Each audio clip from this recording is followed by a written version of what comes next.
चिंटू नाम का एक लड़का अपनी दादी जी और माता पिता के साथ रहता था। उसके पिता के एक और भाई था जो कि चिंटू के अंकल लगते थे। उसके परिवार में केवल 5 ही सदस्य रहते थे, लेकिन अभी सिर्फ 4 ही रहते हैं क्योंकि चिंटू के अंकल उनके साथ नहीं रहते हैं। क्यों नहीं रहते हैं, इसका कारण कहानी के अंत में मिल जाएगा।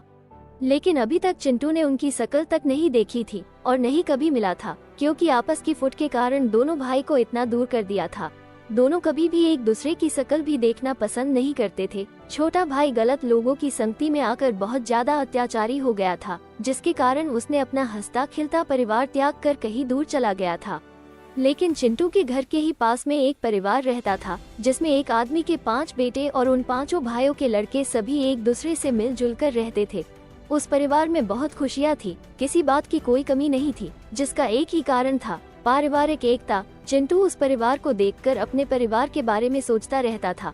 कई बार अपनी दादी जी से पूछता कि जब ये 5 भाई होकर भी अभी तक इतना प्रेम भाव और एकता कैसे है, और आपके तो 2 ही बेटे हैं, फिर भी इतने दूर कैसे हो गए। लेकिन दादी जी हर बार उसकी बात टाल देती थी, किंतु अब की बार चिंटू ने जिद कर ली तो दादी जी को बताना ही पड़ा। कुछ साल पहले जब अपना भी परिवार इनकी तरह ही हंसता हुआ था, लेकिन तेरे अंकल गलत लोगों की संगति में रहकर बदलने लगे थे। कई बार समझाने पर भी नहीं माने और रोज तेरे पिताजी से झगड़ा करने लगता था, जिसके कारण तेरे दादाजी ने तेरे अंकल को उनके हक का हिस्सा देकर उन्हें अपने परिवार से अलग कर दिया।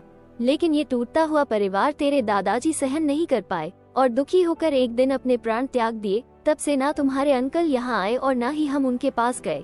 इसी तरह पूरा परिवार टूटकर बिखर गया। उनके परिवार के इतने सुखी होने का यही कारण है कि उनके अंदर सहनशीलता और एकता है, और आपस की एकता बड़े से बड़े चट्टान को भी तोड़ देती है। जब एक लकड़ी होती है तो उसे आसानी से तोड़ा जा सकता है, लेकिन जब लकड़ियों को आपस में मिलाकर एक गुच्छा बनाया तो उसे तोड़ना मुश्किल हो जाता है। ठीक इसी तरह जब परिवार वाले मिलकर रहते हैं तो उनके बीच फुट डालना भी मुश्किल होता है और उनका परिवार हमेशा फूलों की तरह खिलता हुआ रहता है।